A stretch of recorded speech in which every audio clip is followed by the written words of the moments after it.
When the AV Club travels, we always make time to visit pop culture landmarks. If something memorable happened in the world of film, TV, books, or music, we want to go there. We're not just tourists, we're pop pilgrims.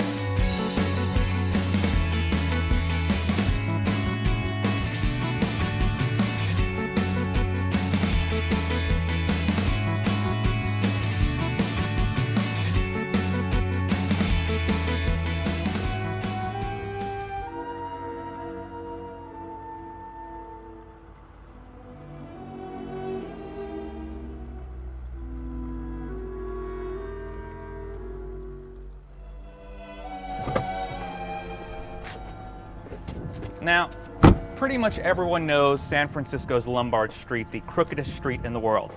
But travel just one block south and you will find a hidden pop culture gem, 900 Lombard, the house from Vertigo.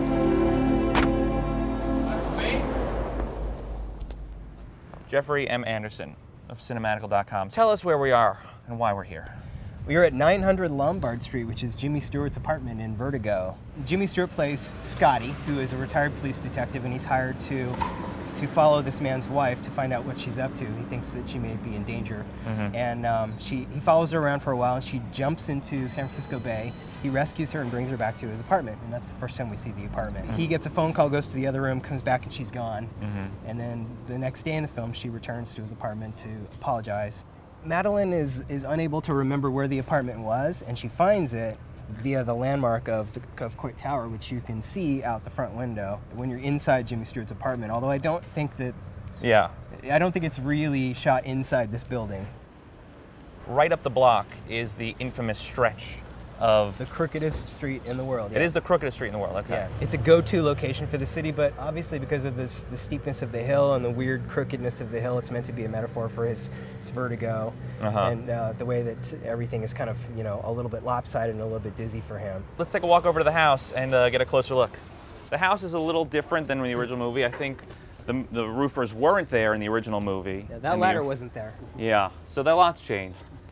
This bush isn't here in the movie, obviously, because you can see the iron grate when they arrive.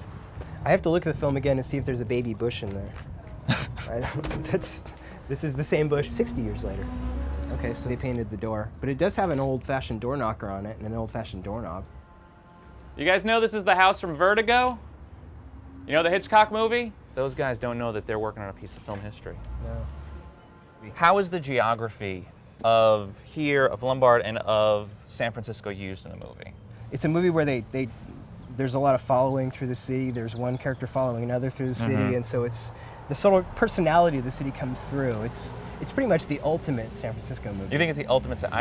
It's to San Francisco what Tokyo Story is to Tokyo, I think. San Francisco is such a strange town. It's a town where there's people who are known for being liberal here, but it's also a town where people are sort of a little more open and free. There's a lot of sort of exploring of self in this town. So Vertigo is a movie where a lot of identity is at stake, and there's a lot of people sort of trying to figure out who they are and trying to uncover who somebody else is and that kind of thing. Thank you, Jeff. You can see more of Jeff's work at the San Francisco Examiner, Cinematical.com, and Common Sense Media. Thank you for being here today with us. Thank you. Boom. Enjoy the rest of our creepy-ass town. You got it.